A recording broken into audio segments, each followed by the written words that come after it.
Hoje o enfoque regional é especial. Comemora-se o Dia de Tiradentes.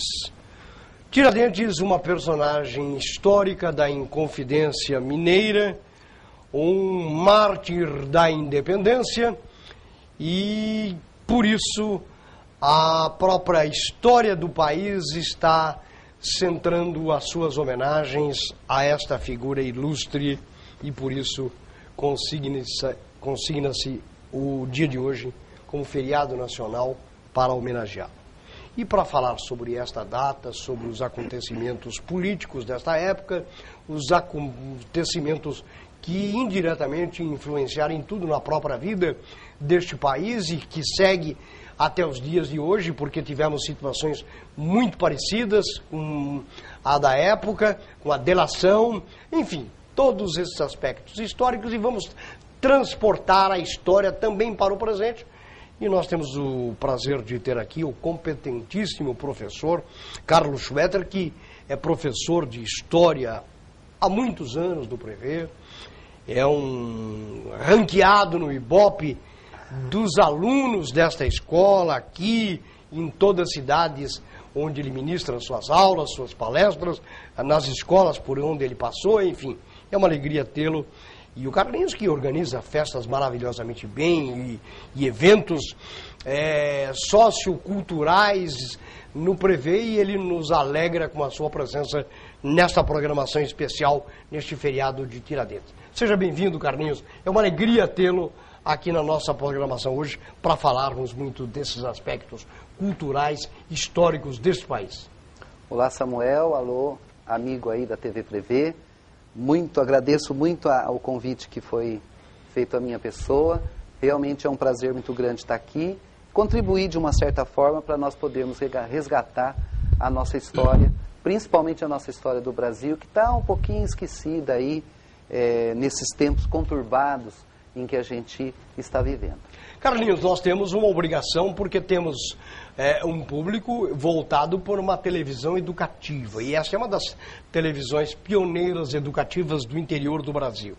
E por isso, aqui em São Paulo, não poderia deixar de ser sabedor da nossa vocação cultural, histórica e educativa. Nós o trouxemos para que você fale desta data, deste feriado dedicado a Tiradentes.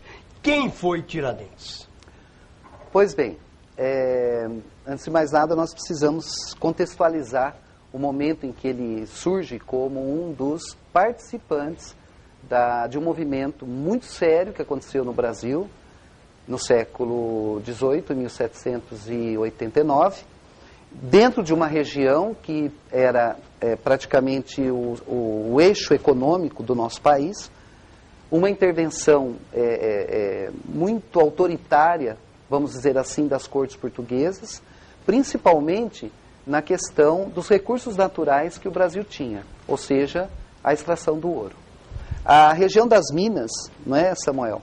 Ela tinha praticamente todo o erário da coroa portuguesa era financiado, era retirado do trabalho, primeiro dos mineradores, não é? Dos grandes senhores de Minas e principalmente do trabalho escravo. Em 1789 surge alguns movimentos. Nós tivemos a revolta, por exemplo, de Vila Rica em 1720, que também questionava uma série de coisas no Brasil, mas a Inconfidência Mineira, ou a Conjura Mineira, como nós falamos hoje, ela teve uma função assim fundamental. Foi o primeiro passo para que nós, Brasil, tivéssemos, primeiro, uma identidade nacional, não é? Apesar que o movimento foi local, mas assim, de propor uma mudança muito séria no país.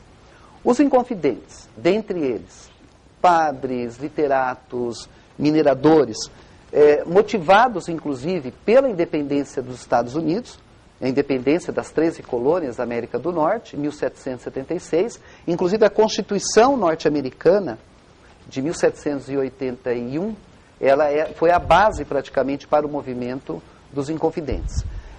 Qual que era o questionamento deles? O questionamento deles eram vários. Dentre eles, Por que que no Brasil não poderia haver a indústria? Havia um decreto, praticamente, proibindo o investimento em indústrias no Brasil, exatamente para não competir com a indústria inglesa. Segundo, por que que Portugal, dentro da sua política mercantilista, sugava, retirava todos os recursos que o Brasil tinha, principalmente ligado à extração do ouro, não é? Então, o movimento dos inconfidentes reagiam, questionavam toda essa intervenção econômica, política e autoritária de Portugal dentro de uma região extremamente econômica, né, rica economicamente, que era a região de Vila Rica.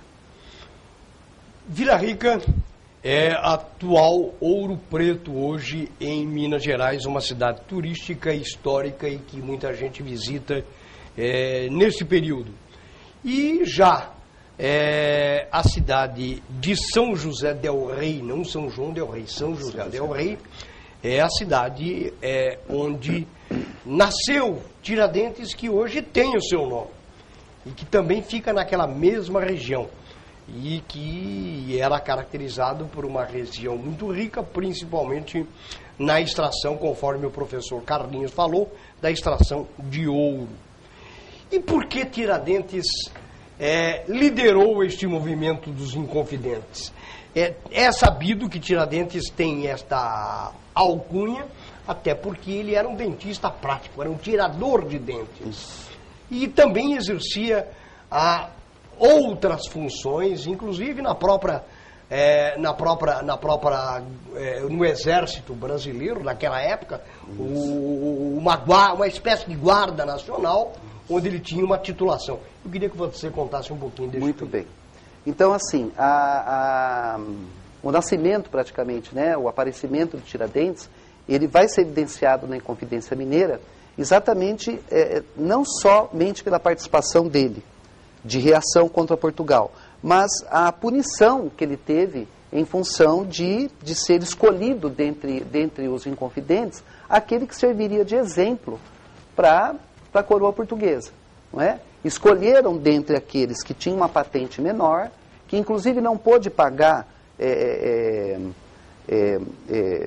pela sua liberdade, não é? Muitos foram degredados, muitos foram para a África, inclusive, mas ele, em função da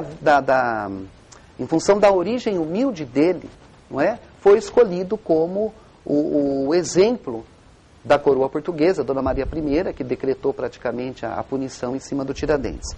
O Tiradentes, ou Joaquim José da Silva Xavier, ele nasceu realmente numa cidadezinha, São José del Rei, você falou muito bem, não é? Que hoje é Tiradentes, e ele teve uma vida muito simples, ele teve 9 irmãos, praticamente, e ficou órfão da mãe aos 9, ficou órfão do pai 2 anos depois, e foi adotado por um tio.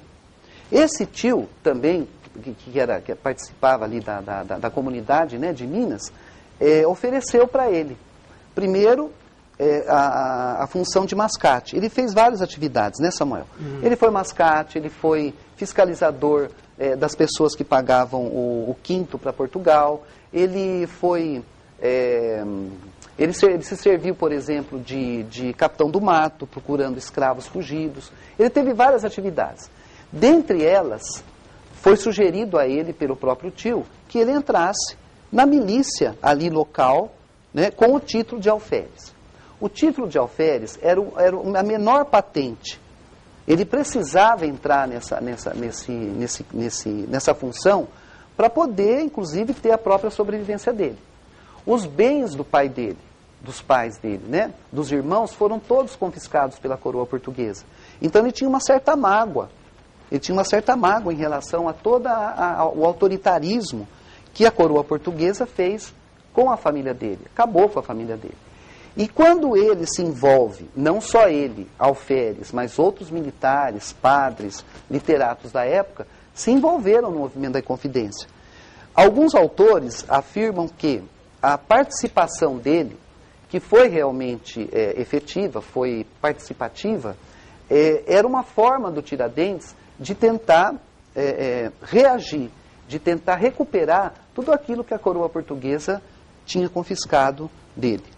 Essa história do alferes, concomitantemente a essa função militar, na realidade, essa milícia, deixa eu esclarecer uma coisa, essa milícia de Minas, né, era para manter a ordem realmente social dentro da região das Minas. Porque chegava gente de tudo quanto é lado, gente de Portugal, gente de outras nações, ladrões, traficantes. Então, havia necessidade da coroa portuguesa de estabelecer um grupo de pessoas, que é a milícia, para poder manter a ordem na região das Minas.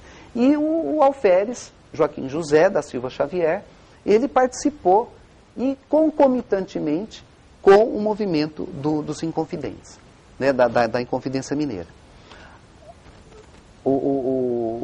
A função dele, então, a busca dele era exatamente questionar toda a intervenção portuguesa dentro da região das Minas Gerais. Ô Carlinhos, claro que a importância do ouro, a importância da riqueza da região até tinha certa interferência política. Mas o centro político do Brasil era o Rio de Janeiro. Por que este movimento nascido em Minas? Primeiramente porque, que nem hoje, Samuel, que nem hoje, nós temos um eixo político hoje, Brasília, mas nós temos um eixo econômico, que seria a nossa região, aqui o Sudeste, não é? Tanto uma quanto a outra, hoje, como naquela época, tinha sua importância política. Apesar da sede do Brasil ser o Rio de Janeiro, a capital do Brasil foi Rio de Janeiro, era Rio de Janeiro naquela época, a região das Minas investia, dedicava toda a riqueza, tanto para a administração política, quanto para a coroa portuguesa. Não é? Então o movimento surgiu ali em decorrência da sua importância econômica e principalmente, Samuel, que Minas Gerais teve a influência clandestinamente de todas as ideias iluministas que vinham da França no século XVIII. A ideia de liberdade, a ideia de igualdade, a ideia de defesa da propriedade. Então todo esse movimento iluminista que permeou praticamente todo o século XVIII vai ter uma influência concomitantemente com a importância econômica de Minas, vai influenciar no movimento da Inconfidência Mineira. Nós tivemos este movimento dos Inconfidentes, a junção de pessoas intelectuais, de pessoas que alicerçavam no seu desejo esta independência do Brasil num futuro que depois viria a acontecer, como a história registra. Mas quem eram os Inconfidentes, parceiros de Joaquim José da Silva Xavier? Joaquim José da Silva Xavier. Samuel, você sabe que, contemporizando um pouquinho a história, vocês sabem que, nós que trabalhamos com a educação, nós sabemos disso, que um povo que não tem cultura, um povo que não tem educação, ele não questiona todo o sistema em que ele está inserido. Não é isso? Por que surgiu em Minas e por que essas pessoas intelectuais da época, padres, literatos, mineradores? Porque eles tinham acesso a todas as informações, todas os pressupostos dessas ideias iluministas. Então, não foi um movimento popular. E olha que nessa época não tinha rádio, televisão, jornal, revista e tampouco internet. Exatamente. Por exemplo, mais tarde nós vamos ter a Conjura Baiana, que vai ser um movimento também de caráter iluminista que vai questionar Portugal. Mas a Conjura Baiana ela vai ser popular, a chamada Revolta dos Alfaiates. Mas em Minas não. Você disse, né, que a região de Tiradentes, hoje, ele é patrimônio cultural da humanidade, em função do seu conjunto arquitetônico. São cidades coloniais, são várias cidades. E por que surgiu tudo isso? Porque existia dinheiro na mão dos mineradores para investir em arte, nas igrejas. Aleijadinho, por exemplo, foi um grande artista da época, não é? Que caracterizou a cultura e também a educação. Né? A riqueza proporcionou esses investimentos, tanto na parte arquitetônica, mas também a vinda da sabedoria, das ideias ilustradas nesse grupo elitista, não é, que questionava o poder de Portugal. Cita alguns nomes dos inconfidentes. Olha, nós tivemos o Cláudio Manuel da Costa, por exemplo, né? Nós tivemos o padre... Que tem uma biografia maravilhosa, eu já li a sua biografia, um livro especial. Nós temos também o Cláudio Manuel da Costa, nós temos o opositor, por exemplo, que decretou a derrama, né? Que fez a delação, que foi o Visconde de Barbacena. Nós tivemos padres, por exemplo, que participaram do movimento. Cláudio Manuel da Costa, como eu disse, dentre outros, Samuel? O Carlinhos, a maçonaria, que exerceu enorme influência nesta independência e na própria vida política do Brasil, já estava atuando no Brasil? Já estava atuando no Brasil. Inclusive, alguns autores, né, dizem que havia uma contradição, porque a família real portuguesa, Dom José, que era rei de Portugal, Dona Maria I, o Dom João VI, quando veio para o Brasil em 1808, Dom Pedro I, a família real portuguesa. Os homens, eles participavam do movimento dos maçons. Agora, eles defendiam, claro, os interesses de Portugal sobre o Brasil. Uhum. Por que é contraditório? Não, mas por que esse movimento, como é que eu vou dizer, essa filosofia de vida, esse grupo, né? Por que motivou essa manifestação de rebelião? Porque a maçonaria também teve, os mineradores, eles eram ligados a ela.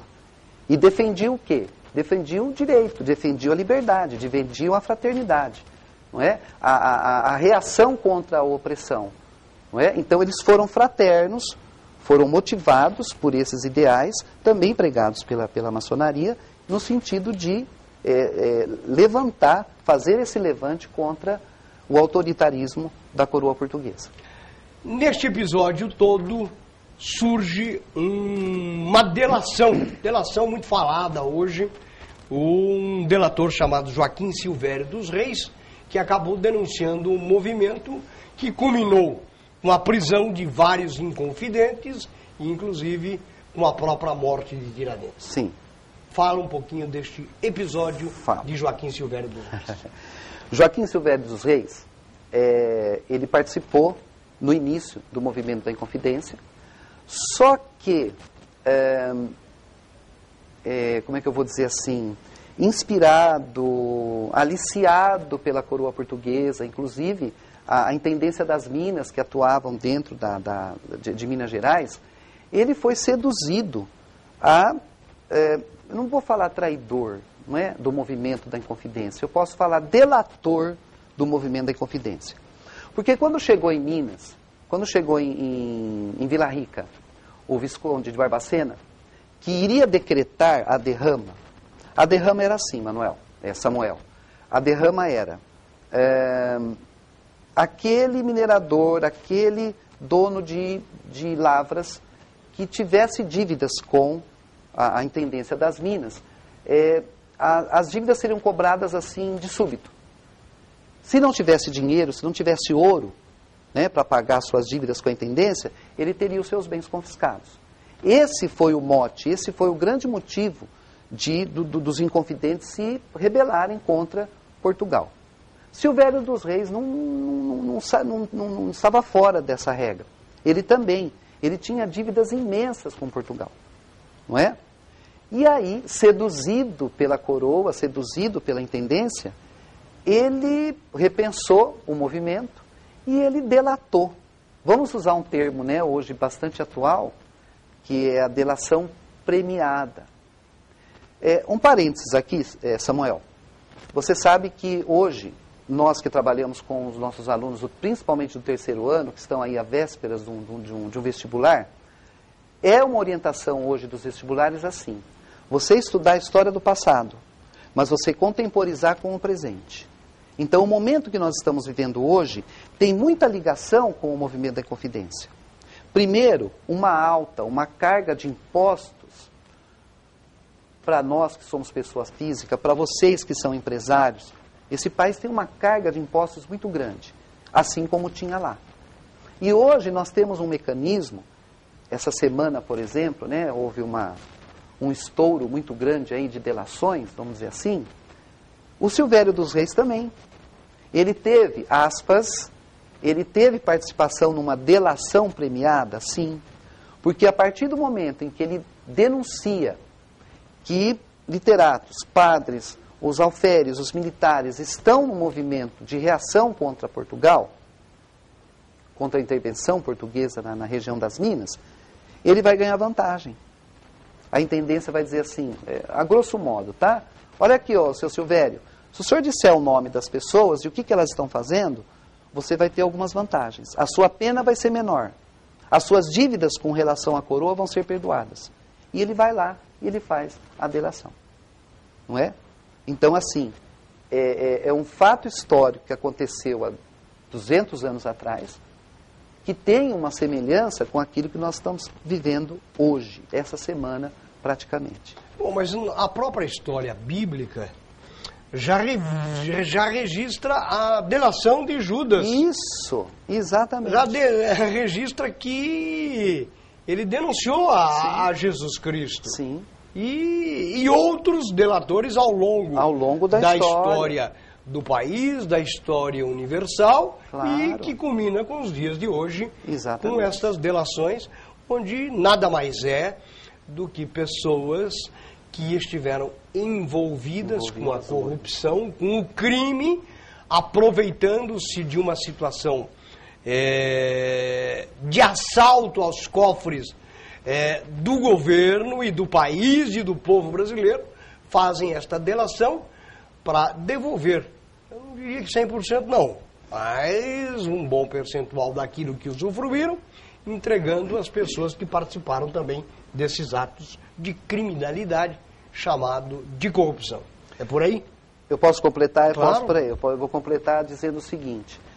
Nós que trabalhamos com os nossos alunos, principalmente do terceiro ano, principalmente na área de humanas, existem alguns pressupostos que o próprio Enem, né, e os outros vestibulares, a Unicamp, a FUVEST, a Unesp, eles pegam muito dentro da área de humanas. É essa contemporaneidade.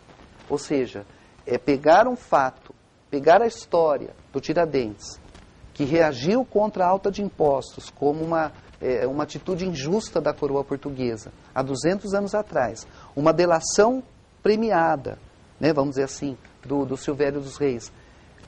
Todo esse contexto do passado, fazer uma reflexão sobre aquilo que nós estamos passando hoje. E olha, né? Delação, um parêntese, Carlinhos. Uhum. Essa delação que nós estamos chamando de Instituto da Delação Premiada no Brasil, foi copiado lá fora, hein? Não é coisa daqui, não. Então a corrupção, a delação, foi em função e a criminalidade do que aconteceu em outros países, nos Estados Unidos, e por isso foi trazido para o Brasil, aproveitando o que a jurisprudência, agora no aspecto jurídico, pode dar de contribuição também para a própria justiça brasileira através dessas delações. Posso fazer um parênteses que você está falando? Claro. Infelizmente ou felizmente, né, nós acreditamos que quando acontece isso em alguns outros países, como aconteceu agora na Coreia do Sul, que trataram do impedimento, né, da primeira-ministra e, consequentemente, a prisão dela, entre as denúncias e a punição, não durou, sei lá, desculpem, 2, 3 meses, não é? A justiça rápida, a justiça súbita. Foi célere. Foi célere. Não podemos dizer a mesma coisa em relação ao nosso país, né?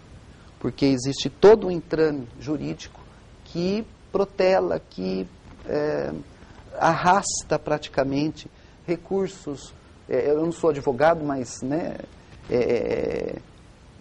protela todo a punição em cima daquele que cometeu um determinado crime. E, aliás, com esta avalanche de informações que há algum tempo já vem tomando conta da mídia e principalmente nesses últimos casos aí dessas pessoas que fizeram esta delação.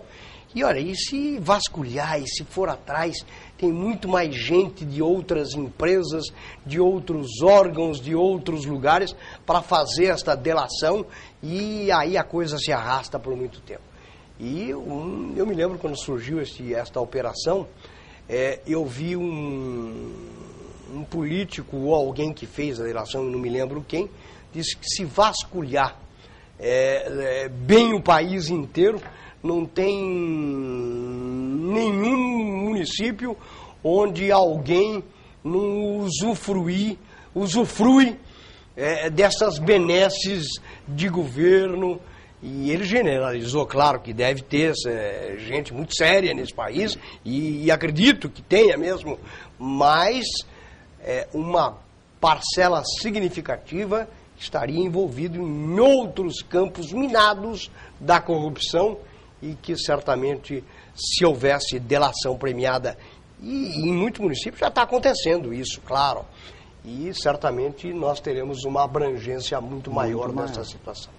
Samuel, você sabe que nós que trabalhamos com a educação, nós trabalhamos muito com os nossos alunos, principalmente na escola.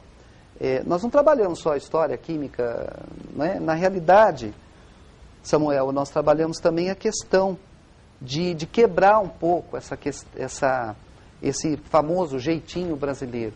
Porque são as pequenas corrupções do nosso dia a dia, não é? Na relação da família, dos amigos, inclusive na relação da escola. É a lei de Gerson, de querer levar vantagem em tudo. Entendeu? Então, nós estamos nos preparando exatamente para propor a essa juventude que está aí, de rever alguns conceitos, de rever algumas ideias, para que nós não cometamos os mesmos erros que outras pessoas cometem. Porque existe aquela corrupção, aquela pequena corrupção do dia a dia. Nós precisamos barrar essa cultura para que quando eles forem adultos, eles não cometam as mesmas corrupções que as pessoas aí ligadas ao mundo político estão dando um grande mau exemplo. Carlinhos, nós tivemos, talvez até antes, na própria história, este movimento de libertação, de independência, que culminou com o feriado de hoje, com a colocação histórica de uma figura central que foi Tiradentes, o Joaquim José da Silva Xavier, e que sedimentou, o que preconizou e antecedeu a própria Inconfidência e a independência brasileira. E qual foi a importância deste fato de Minas para chegarmos à independência ou morte, aquele brado que aconteceu e que para muitos já teria acontecido há muito tempo? Samuel, nós dizemos que na história nós temos uma outra forma de fazer análise da história, né? Eu aprendi, talvez você também, mas nós aprendemos, né, que a história é aquela história de os fatos históricos têm causa e consequência. Não. Na realidade, a história é todo um fio condutor, onde determinados fatos se desdobram, dão resultados a outros.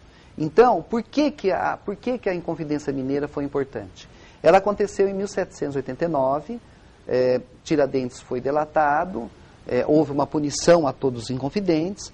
O único, né, que foi realmente, aspas, punido de uma forma muito rigorosa, aliás, o termo correto, aspas, lesa majestade, ele foi levado para o Rio de Janeiro, ficou até 1792, contar um pouquinho mais sobre o Tiradentes, né? Ele passou por todo o chamado Auto da Devassa, que foi todo o processo de levantamento das denúncias que fizeram a todos os inconfidentes, mas especificadamente a punição em cima dele. A Dona Maria I, posso falar a alcunha dela? Dona Maria I, a louca, né?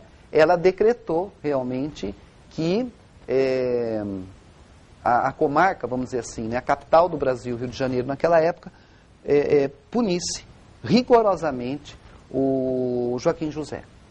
O Joaquim José, ele passou por uma humilhação pública, todo mundo sabe disso. Ele foi enforcado em praça pública. Esquartejado. Pedaços do corpo dele foram levados para Vila Rica, pendurado em postes. É curioso você observar que eu estava... O Carlino falou que ele foi cortado e salgado. Salgado. A casa dele também foi salgada. Foi destruída e salgada para não crescer nenhuma florzinha para lembrar a figura dele. Eu estava assistindo, dia desses, um filme muito interessante, de William Wallace, que foi um defensor, inclusive, Coração Valente, que é o filme. E o processo, me chama muita atenção, porque o processo de humilhação pública que o Wallace passou, quase enforcamento, esquartejamento, humilhação pública, era uma constante, é uma constante na história, não é? E o Tiradentes passou por isso também. E é curioso você observar que no momento em que ele estava indo para o cadafalso, vamos dizer assim, a palavra que ele tinha que falar era misericórdia. Por quê? Misericórdia seria uma morte rápida. Ele ia morrer de qualquer jeito, mas seria uma morte rápida, não é morte por enforcamento, para prolongar o sofrimento da pessoa. Bom, enfim, Tiradentes foi humilhado, foi enforcado, esquartejado, foi colocado, a casa dele foi demolida, salgaram tudo. E todos os autos da devassa, Samuel, inexplicavelmente não, a história explica, mas assim, sumiram durante 100 anos. Foram levados para Portugal. A história de Tiradentes, a coroa portuguesa insistiu durante muito tempo de esquecer o movimento dele, de esquecer a pessoa dele. Só que não durou muito tempo. Agora, respondendo a sua pergunta.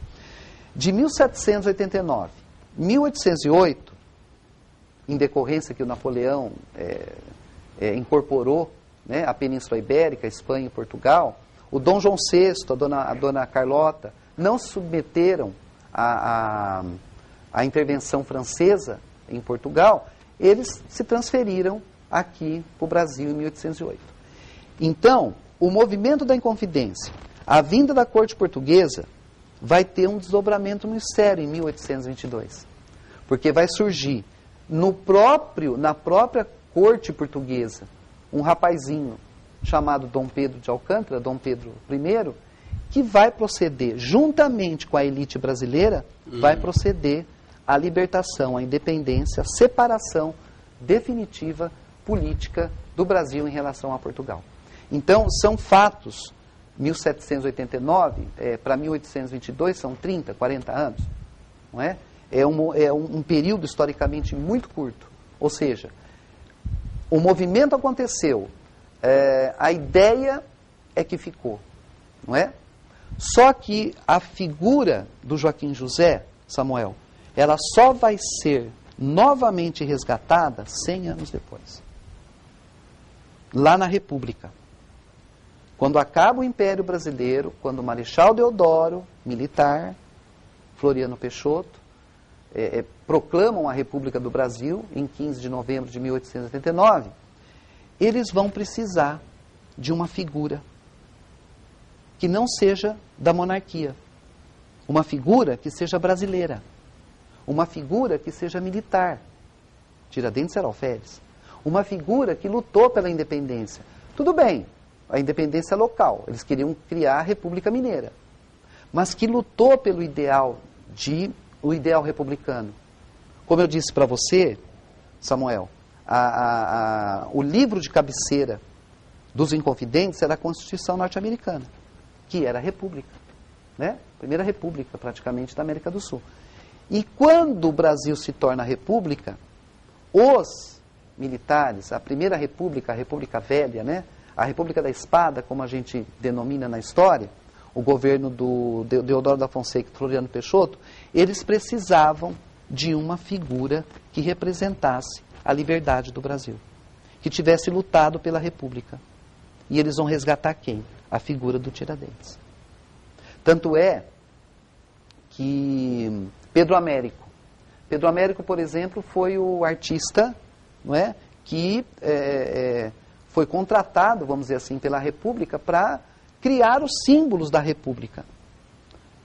Criou-se a bandeira do Brasil, o brasão do Brasil, e eles precisavam também de uma figura dentro da história do Brasil que precisasse, que representasse o sentido republicano, principalmente ligado aos militares. Então eles vão resgatar a figura do Tiradentes. Carlinhos, quando é que surgiu a expressão latina libertas quae seratam, que é liberdade ainda que tardia? Ela está ligada ao movimento iluminista e também ao movimento dos maçons.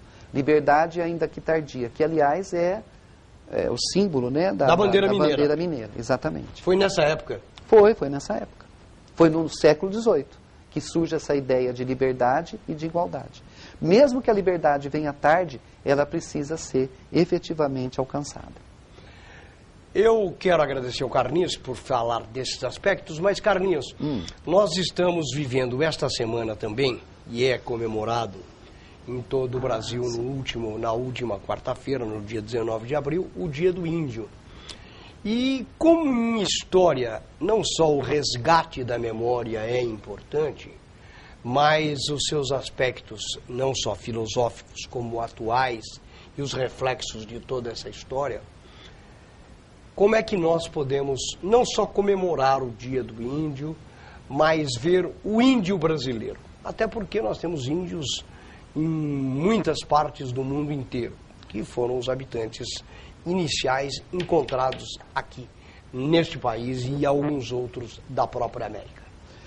Olha, foi bom você levantar isso, né? Na última quarta-feira, dia 19 de abril, se lembra, vamos dizer assim, essa comunidade que estava aqui. Nós, professores de história, nós dizemos que eram os reais senhores da terra, porque eles estavam aqui antes dos portugueses chegarem. E é uma data oportuna, dia 19 de abril, quarta-feira passada. Porque, usando a história, Samuel, vocês sabem que quando os portugueses aqui chegaram, 1500, é claro que não havia censo, mas existem algumas estatísticas de alguns levantamentos que só no litoral brasileiro, na Mata Atlântica, existiam aproximadamente 6 milhões de índios, né? E fora aqueles que viviam dentro do interior, que vão ser descaracterizados no decorrer da história do Brasil. A primeira grande descaracterização que os portugueses impuseram aos índios, né, não é uma crítica à religião, à igreja, nada, mas foi a aculturação desse índio. A partir do momento em que os jesuítas chegaram e impuseram, primeiro, a questão da roupa. Não é? Você está nu, você é índio, você está nu. Isso, dentro da visão religiosa, isso é um pecado, isso estimula uma série de coisas. Então eu vou te vestir. Né? Mário de Andrade falava, Oswald de Andrade, os modernistas falavam, né? Tem um poema muito legal que fala assim: se o português tivesse chegado num dia de sol, o português teria tirado a roupa. Mas provavelmente, é mais ou menos assim, né? Mas o português deve ter chegado no dia de chuva, porque ele impôs a roupa no índio. E a roupa já descaracteriza o próprio indígena, não é? Então, dos 6 milhões, nós tivemos o ciclo do pau-brasil, nós tivemos o ciclo da cana-de-açúcar, que inclusive vai trazer o elemento africano para o Brasil na condição de escravo, não é? A penetração dos bandeirantes, que vai resultar na mineração. Houve uma descaracterização muito grande dos nossos índios, né? Não só cultural, mas espacial também. Para você ter uma ideia, Samuel, existem estatísticas hoje que dos 6 milhões que existiam no litoral brasileiro, hoje nós temos aproximadamente 360 mil indígenas no Brasil. De 6 milhões só no litoral para 350, que é um pouco menos do que a população de Bauru, houve uma descaracterização espacial e uma descaracterização cultural muito intensa. Quando eu comento sobre isso com os meus alunos, eu sempre falo assim: A cultura eurocêntrica considerava o índio do Oriente e o índio do Ocidente como inferiores. Vocês sabem que hoje existe uma tendência, existe uma interpretação diferente, não é? Eles não eram inferiores, eles eram diferentes, não é? São diferentes de nós. Ou seja, merecem o nosso respeito. Nós temos uma cultura, o Brasil é um caldeirão cultural enorme. E boa parte daquilo que caracteriza a história do Brasil está ligada à cultura indígena. Nós precisamos realmente resgatar a cultura do índio, resgatar a sua contribuição para a nossa identidade cultural, não é? Que, de uma certa forma, está um pouco aí desmerecida. Nossas sinceras homenagens, nossos sinceros reconhecimentos, não é? Nós, da sociedade, vamos dizer assim, né? Para essas comunidades indígenas. Elas precisam muito da atenção das nossas autoridades e principalmente do respeito por tudo aquilo que eles construíram na história, né? E o respeito do povo brasileiro ao indígena, que aí é o dono do nosso país. E o índio se descaracteriza até pela influência do branco, do homem, de uma nova civilização desde aquela época, e por isso causou esta mudança e causa, e muitas pessoas têm uma interpretação diferenciada do índio, colocando num plano de inferioridade. Mas o índio nada mais é do que a evolução colocada pelo homem na sua civilização.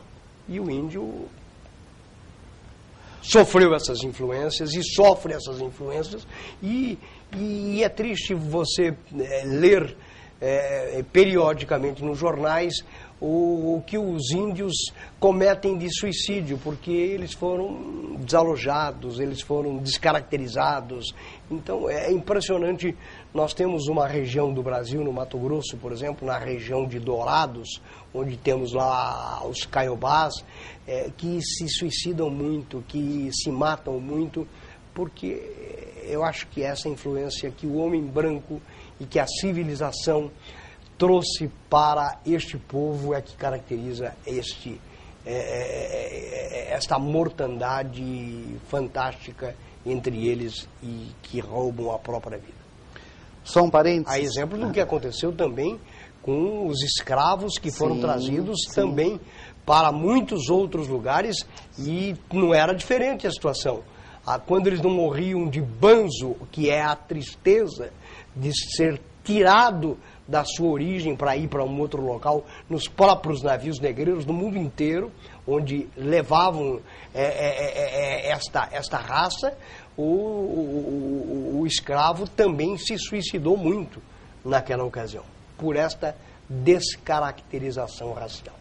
Só um parênteses, pessoas que fazem estudo de antropologia, principalmente antropologia cultural, eles afirmam o seguinte, que tudo aquilo que está ligado à cultura indígena é genuinamente brasileira, não é? O que não está ligado ao ambiente, à cultura do índio, não é de origem brasileira. Então, por exemplo, muita gente fala assim, o samba é brasileiro. Não, o samba veio da África, veio do lundu, veio do batuque. O carnaval é brasileiro. Não, o carnaval vem da Grécia, vem de Roma. Genuinamente brasileiro é aquilo que está ligado à cultura indígena. Tá? Exatamente. É o guaraná, é o açaí, as suas danças, o seu respeito com a natureza, que nós, homens brancos... A língua, né? A própria língua brasileira, o português brasileiro, exatamente, teve uma influência fantástica. Tanto é que Bauru, Pederneiras, Itatingui, Botucatu, Tietê, essas cidades todas sofreram, tem esses nomes.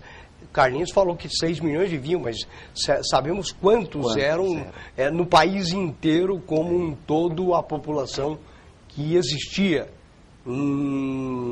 desde a nossa descoberta. Samuel, se a gente for conversar, a gente vai ficar um montão de Carlinhos, tempo aqui. Então, Mas eu só queria fazer mais uma observaçãozinha. Se você pegar, por exemplo, as principais cidades do Brasil, do litoral, do interior, você pode observar, existe uma influência cristã, que é a presença do português no Brasil. Exemplo, Natal, Espírito Santo, Santos, São Vicente, São Sebastião do Rio de Janeiro. Isso é uma influência estrangeira, uma influência portuguesa. Mas você pode observar, efetivamente no interior, principalmente aqui no nosso Sudeste, tem uma influência, como a gente falou, exclusivamente indígena, não é? Bauru, Botucatu, Pederneiras, Tatuí, Itapuí, exatamente. São cidades todas que têm os nomes indígenas. Ainda bem, né? Araraquara. Ainda bem, Samuel. Ainda bem. E tantos outros nomes. Pindamonhangaba. Bom, Carlinhos, é sempre gostoso falar com você, resgatar um pouquinho da nossa história, ouvindo esses momentos que trouxeram este país na situação que está hoje. Enfim, claro que nós estamos vivendo uma turbulência, estamos vivendo um período extremamente difícil nesse país como um todo. Esses problemas sociais, esses problemas policiais que estão invadindo as nossas casas, um dia hão de passar e um dia hão de ser história na própria história desse país. Muito obrigado, Carlinhos, pela sua presença. Eu agradeço a oportunidade, muito obrigado, espero que vocês tenham apreciado aí as observações que nós fizemos sobre esse dia tão importante da nossa história.